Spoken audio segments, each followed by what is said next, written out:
everybody, and welcome back to the workshop for the first time in a long time. And that is because some things have come up and I've got mildly distracted with a little bit of an adventure. And I really want to explain that and then get on with the work for that adventure to happen, because it's quite fun. But I think I've got to tell you a little bit of why this has come about quickly first. While living in London, I had an old Africa Twin motorbike, which I used to use to get out and about, go down trips to Cornwall, get out to the countryside to get out of London, and of course I used to use it to commute around London. However, somebody knocked me off the motorbike, which was kind of inevitable in London with the traffic and the way people drive. So I decided to pull the entire bike apart because I originally wanted to ride around the world on it. That was my mission, that was what I wanted to do. So I took it right back down to a bare frame, shot blasted, powder coated the frame, rebuilt the engine, and started putting the entire bike back together in the best possible condition, in the best possible way, while out on a little patio in the middle of London, so I could have the best possible bike to ride around the world. Of course, as it turned out, I didn't, because I met my then future wife. So never went anywhere on the bike, and the bike just went to one side and was never quite finished. So it sat around in France for many years, and I eventually sold it to my friend, who then did all of what was left on it, which was lots of maintenance from it sitting around for a long time. But of course, the paintwork is what I never got round to finishing, was all the fairings and the paintwork. And he really did a fantastic job.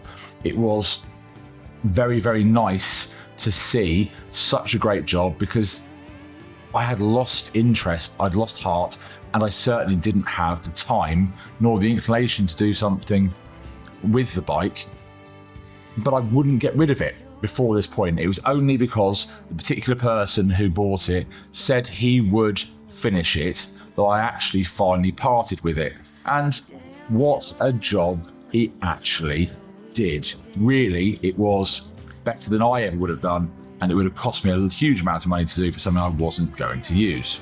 At the same time as the motorbike was knocked off the road and I was rebuilding it, my friends and I in London had decided we were bored with doing the same old thing, and had to go on a banger rally across Europe with the idea that we would do something a little bit different and see loads of different places. We of course did. We went all the way to Prague via the Stelvio Pass in Italy, saw bits of Germany. We saw loads and loads of things which we really wanted to go back and see again in something that hadn't done 423,000 miles driving around town. And I swore 14 years ago that I would go back and do the Stelvio Pass. So we can skip forward 14 years. It is now looking fantastic. But it has never really gone anywhere as I always intended. And much as I haven't, obviously, life does get in the way, but that has changed significantly, and we are doing something a little bit different.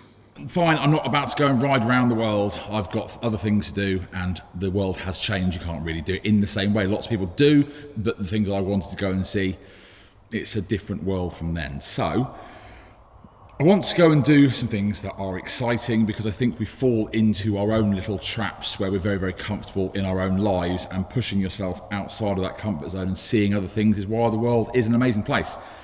So I have never got back to do the Stelvio Pass in Italy in something that wasn't an old taxi and getting overtaken by cyclists up.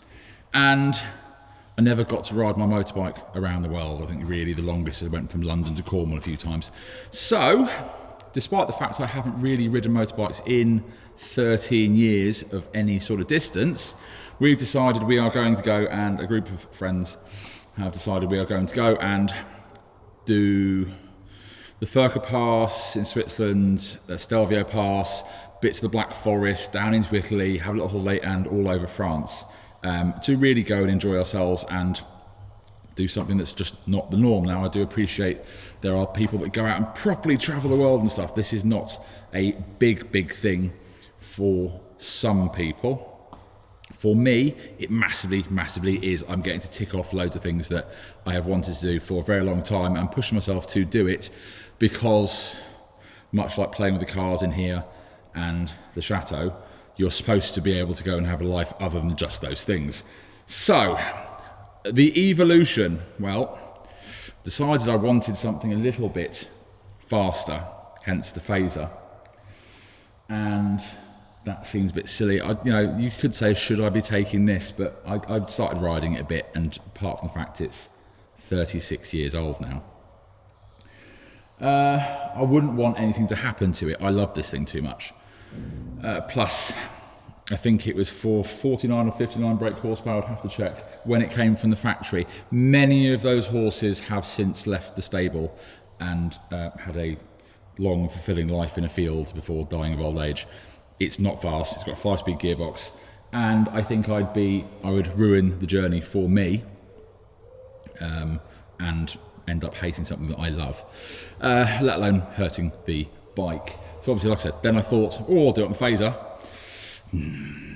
Well, I would have been taking that, and then something came up. And here's the catch.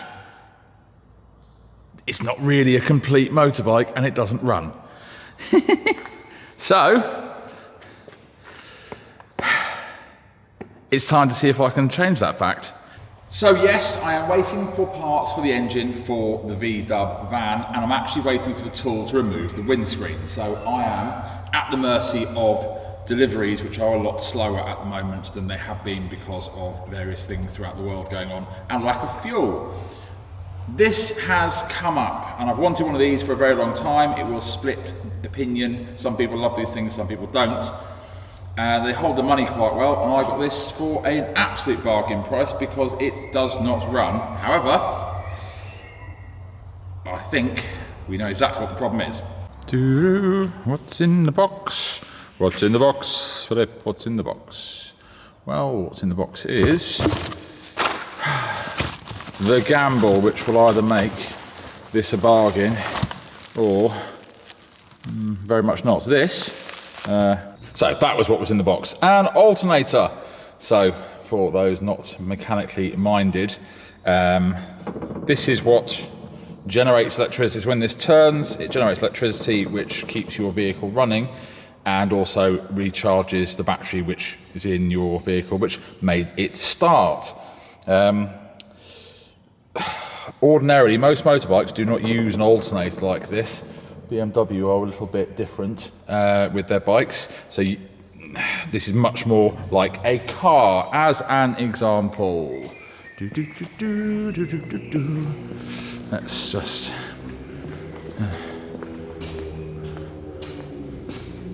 So, there we go. You see? Let's go to that side.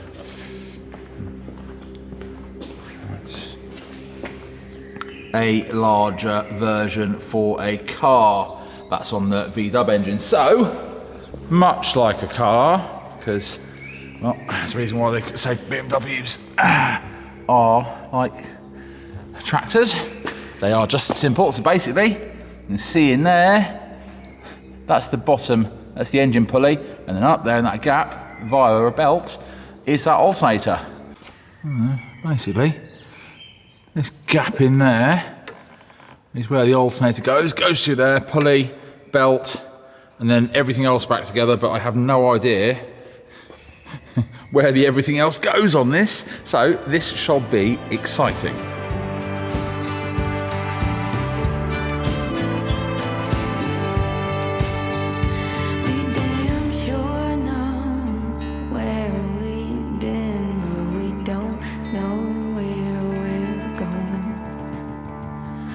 Damn sure know where we've been, but we don't know where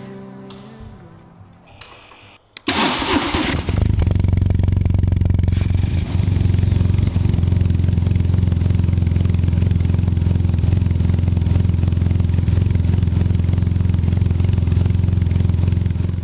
going. Okay, I have not only, this is a little while later, memory card got corrupted, and that bike that was in pieces is now not only put back together, all completely serviced, fitted my luggage ready for the trip, sorted out my little cameras, dash cams, sat nav, all the rest of it. And apart from a wash, I think this is now ready to go. Let's hope so. So it's a first ride and I get to go out on that bike. It's all set up, ready to go, essentially. Let's hope that it actually will stay running. Let's see what it rides like. Thanks for watching. See you next time.